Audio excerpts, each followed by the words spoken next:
Greetings, mortals. I am Natus, one of the rulers of Hell, or specifically the ruler of Manga Hell. And today we'll be reacting to the newest chapter of Iruma chapter 226, for our precious students' sake. I guess this chapter is gonna focus more on the teachers. Oh well, it's good. I guess it's good for us to get this out of the way first. I mean, after all, better than having jumbling everything together later in the arc. But yeah. Anyways, let's get into the chapter already. So the first thing we see is a color spread of the cap of the teachers, and yeah, it looks pretty cool. As then we have one new teacher being like, so Robin made the first move. And by looks of things, it seems to be the teacher who's been actually in charge of training Balam and Caligo, as he's but he is the greenest of us. So yeah, we will go into what teachers seem to be participating here at the end of the chapter. Since if my vision is not mistaking, we actually do see a better panel, or at least not the shadowy panel of the teachers here. So yeah, then we get another color spread which just protect the first year's hearts, as we see Priscilla, Sylvia, and Zenith, which we also get like color schemes, and it turns out that Sylvia also has a lot of red on her, and Zenith is also extremely red. Not gonna lie, I really like Zenith's color scheme with whole white hair and red outfit. It doesn't really make him stand out, which is true considering what Osmore said.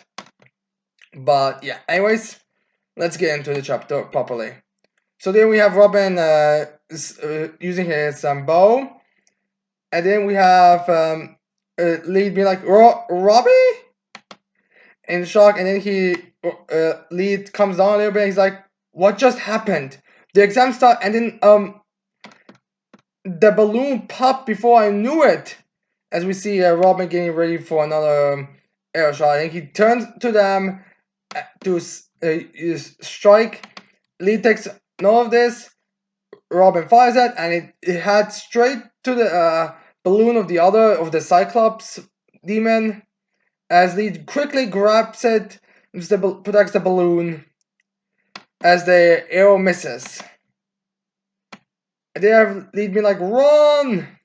As the animalistic demon starts to panic, and run behind him as Robin continues to fire. And then we have them missing a couple of shots as I'm not sure this is Lead or one of the other two demons, as they're like, whoa, time out, time out, time out. And then we have the other that demon that's balloon was blowing up, be like, who is that guy? Scary. And then Lead immediately says, forget that, just run and don't look back. Then Lead surprising extends his garbage, and he's like, isn't this a little much right out of the gate? As we see Lead using his controller ability, sight stealing, and he steals Robin's sight, which is a pretty logical thing to do, and it was actually what I was expecting Lead to do against Robin. In all honesty, like, if there wasn't a massive skill and experience and all that difference between Robin and Lead, I would probably say that Robin picked like the wrong student to go up against. But luckily, there is a giant experience gap, so like we're gonna see pretty soon, this advantage that it has is pretty much worthless. And then we have Robin be like, oh, taking a lot of like he can't say more, as Lead is like pushing the other student around, and he's like, let's go. And then we have Robin being like, my eyes. As he then closes his eyes, puts his hand on the floor, and he's like, step, step, step faster, run faster. So it seems like Robin has some kind of technique that allows him to like see, know the general surroundings of a place and where someone is. It's not perfect, but it's relatively well useful. In fact, he even can get like somewhat of a visualization of it, as he like gets like this black of these forms of the black and white forms of them. When I say black and white, I mean like there's just white outlines of the person's outfit, and then everything else is black. As these like hide somewhere, hurry! And yeah, we get Lee noticing that and shooting again, which this time, and like I said, it doesn't seem that it seems it hits the string of the balloon, but it doesn't like blow the balloon itself. As we can see in these two panels, the balloon just floated up in the air. As Lee takes another and red because he was expecting it, and then it is like, you gotta be kidding me! Did he just hit the string of a floating balloon while blinded? Yeah, like I said, there's a big gap of power here. And then we have looking at Robin, and he's like, he's a monster.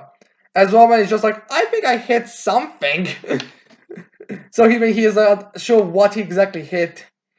And then we have them all running as the Cyclops guy grabbed the heart, which I guess means that as long as the heart doesn't pop, it's all fine. As then we see like a lead and the other like running inside scary, and then we have Robin putting himself in a crouch. He's like, so I missed after all, huh? Oh well, I guess I'll have to use bloodline ability, bullseye. I think we've seen this bullseye technique before in the end of season 1. This bullseye technique, since I think that's the one that he used to message Sulian, Iruma's grandpa, about the whole situation. But then as soon as Lee tries to shoot that Mr. Had, I believe his name is Demon, pops out, the one who Lee defeated in the game, shows up and puts his hand over his mouth as he's like, alright, that's enough. And then Mr. Hat explains to him, don't use your special move so soon. You can only use it once a day, right? And then I was like, oh, Lucht! Which is just alright. So, yeah. Yeah, you can tell which one, how unexperienced is Robin. Like, I know he's like, I believe started last year just to school, but you can tell he's like the greenest. And then we have Mr. Hat being like, let's save our strength. And he also has this like kind of evil way. We bad guys still have our parts to play before the final act, right? And then we get a bit of a flashback as we see one demon. I'm not sure exactly this guy's name. He's like, so what? And then that torture sensei is like, what should we do for the misfit rank promotion exam? As the guy we see at the beginning being like, since they're all rank 4. And then there's some other guys like, I feel like some of these we haven't seen before. We've seen they were like very background panel characters. As we said, another guy who I think who says like, he's like, we can't just group them with our other classes, right? And then we have the guy that we be like, they are not your average class after all. Young King, music festival winners, heroes of the Walter Park, and Iruma be rank 5. As we see the Torture Sensei, the female sensei, who I think was with lead in the gamers club, be like, yeah, they are pretty high level. And then we see I think Torture Sensei and a female teacher with Robin looking some paper, a bunch of boxes with paper. They're like, we got a ton of students application this year. Yeah, they were all like, I want to meet the misfit. The entrance ceremony was lively too. Sorting them out took forever. Which I can actually agree. Like, these boxes are bigger than the teachers. And then we have some other the teacher be like, right, ha ha ha. And then we have another guy who just has more like a ponytail, white hair, and special looking eyes. Be like, say, they are getting a little cocky, don't you think? Is this guy gonna be the main villain of the arc? I mean, not that I wanna go any prejudice or something here, but this guy looks like someone who would be a villain, and he's the first one who mentioned something like this. As we're gonna all see very soon, their response is immediate. So we have a bunch of our teachers looking at him, and then we have the female teacher being like, I think that's the one that was cleaning her room when Caligo and Iruma visited. And she's like, they sure are. And the other teachers are like, yeah, agreed. Like, for example, and we get like an example of their overconfidence. As we see Lee, Jazz, Poyon, Gap, and Elizabeth striking a pose. The teacher's like, they strike a pose for every picture. Yeah, we can't have that. Although it seems like something tells me it's mostly just this group of captains who actually do that. But then we have the guy who was at the beginning. We also like, this is just a rumor, but I heard that Iruma-kun has 10 girlfriends. As we see, oh, the female teacher from before be like, what? That's criminal. As another teacher is like, oh wait. So yes, as we see Iruma in a flower peddler with Maria, Aiko, Crusel, Kuchima, Clara, Elizabeth, and Giari. Wait, what? 10 girlfriends? But there's only 7 of them here. I guess the number gets exaggerated, or that doesn't include Asmodeus or something. I'm not sure why it is a 10. Although, I gotta be honest, I would eliminate Cresselia and Aiko from this group. Well, not Cresselia, no, not Aiko, I mean Cresselia, Giori, as well as Elizabeth, because. And Cleopatra. No, wait, now. Wait. Yeah, he was blushing though. Wait, Cresselia and Elizabeth, I would say, are the two who are being forced here. So he has 5 girlfriends. So even the picture here, where you establish how many girlfriends he has, is actually false because it's only 5. Half of that. Oh, I'm kidding. Everyone in the school wants to sleep with him. I wouldn't be surprised if at the end of the test, one of the teachers gonna end up wanting to sleep with him. And then we have another teacher be like, I heard Kusera has at least 60 servants. Wait, aren't those the animals? And isn't she like from a bit of a more upper family? And someone was like, really? Then we have another teacher be like, I heard that S'mores burned a classroom down again. Another one? Wait, what? How many? Wait, why does S'mores is burning down classes? And it's another teacher. I think it's the same female teacher from before. He's like, is it true that Andrew is going around extorting money from other students with his ferocious familiar? That and I was just like, that's awful. And then another guy is like, just I heard Vax happy and well. As another student's like, good to hear. It's kind of funny how they're all like saying, oh my god, they're so great with all this stuff. And then, well, Vax is happy and well. And then we have one teacher be like, everyone, this, oh, it's the one that was with, that stopped Caligo and Balam. It's like, there's a serious problem! Because they are outstanding, they let their horns grow too high and their wings spread too wide, as they're drowned in pride. Which is kind of funny they think that way, because most of them just do it because it's fun. I wouldn't be surprised if there's actually gonna be a moment at the end of the arc when they're like, we just did that because it was fun. I actually have no control over the servants. Wait, I have 10 girlfriends? That's the news to me. And anyways, that's a teacher is continuing with Babylus is a place to raise honorable demons. Therefore, as teachers, we have our duty to break their horns and guide them down the proper path. As we see, is there this image of them like being all kind of evil and demonic, be like the cool. Like one guy has like fire as he's smoking. One guy, I think it's the same guy who mentioned that they seem to be going a bit more prideful. Get like wings and like getting this demonic. We see a one with very, I think that's the Mr. Hat being like getting his sparkles. The guy, bald guy with like those um our like horns sitting down, and two. I think it's a Tory one of them is. I'm not like sure. Getting more shadowy, and another one like getting hit in the far back, getting like creepy claws. So yeah, they are not they're getting serious. So now we have the guy who's I'm guessing in charge here. You'd be like, how about making them team up with the first years? We can have them try to evade us while protecting others. And someone else like, let's pressure them with swift attack curve right from the start. I'll play ways to corner them.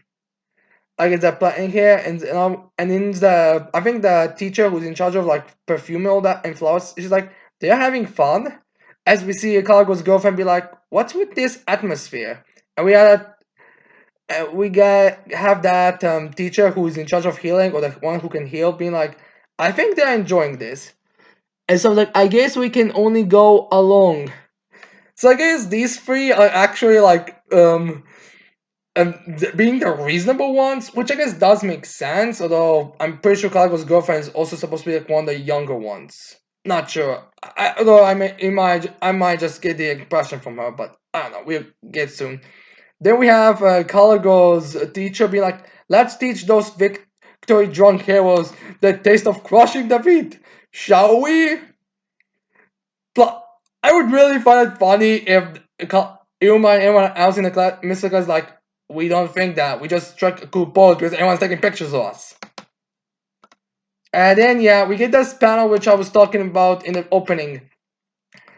As we see them all the teachers who I'm guessing are gonna participate in this battle royale, striking cool poses. As we get the narrator being saying the formidable rogues. So yeah, we see that. Okay, from what I see here, assuming no one else is going to participate here, the teachers who are going to be here are going to be Robin Sensei, as we already know, the Mr. Head, I believe, who is also shown, the healing professor, which just have him fight Samnok and he's going to lose. Yes, we do not fight Samnok. Unless there's some trick you came up against Samnok. Although I could see him just being a joke. Calico's girlfriend, who seems to be swinging a wine bottle or something. The torture sensei, the one that's in charge of perfumes, Cargo and Cargo's teacher, as well as that guy in the beginning of the flashback. So I guess these are gonna be like the fighters, or maybe there are gonna be more. I'm not sure. It was my impression that there are gonna be like 13 teachers, 13 V team like that, but it may not actually be the case now. And then we have the announcement. Just a few minutes, and young King Shaq's team has already lost one ball. Oh, on! I guess they shouldn't be. I guess they weren't expected to do so this quickly. And then we had the announcement be like, "What do you think, President?" And then we have Amira be like, "They are being childish." As you, as the announcer is like, "I know, right?" Is that about the? Is he referring to the teachers or the students? I'm not sure. I could say both of them would fit there. And now we have him being like, "Oh, we also have something starting over there, over here." As we cut to Team Valak, where we see the girl that we see Clara there, like kind of going with that ninja pose, as that other girl that she was hugging in the, when we first saw them as a team behind, as that guy who looks like he's from those two twins, little brother, staring there as they are staring at their foe, who is that teacher of perfumes, as the announcer is like, has encountered a new foe. I hope we get those two's names because their design seems to be a little bit more striking than Jazz's team. So yeah, Clara and those two versus the perfume girl. Now, if these battles aren't gonna, is this not gonna be like a 13 with 13 teams type of thing? I doubt that this is gonna be like a straight on battle, or this is gonna be like an ending or something. Or at the very least, I could see them like escaping or something. I'm not sure. I could see like this perfume lady be like this kind of surprising boss, which is pretty easy. Like I can always see them like have been the next chapter. Like I only win because of perfumes or something. I'm not exactly sure what's gonna happen here. I mean, there was something unknown about Clara's record, so maybe that's gonna be brought in here. I can't really tell for sure. Also, some people have a theory that Clara's wings aren't actually demon-like wings, so maybe that's also gonna be the. So maybe that's also gonna be what's gonna happen here. I don't know. So yeah, this is the end for the chapter, and my thoughts on the chapter is this is again a pretty much a setup chapter, and probably just to make the teachers a bit more hilarious and more fun characters, and I guess gave us a bit more of the what's allowed, what's not allowed for the game. So yeah, that's pretty much 8 of the chapter. And yeah. Well, that's it. I hope you tell me in the comments below what do you think of the chapter. Do you like it? Did you hate it? Do you think we should get to actual excitement parts of the chapters? Anything, just in the comments below. And with that said, I cannot wait to see all. Also, so leave a like, subscribe to the channel for more videos in the future. And with that said, I cannot wait to see all of you mortals next time. Goodbye.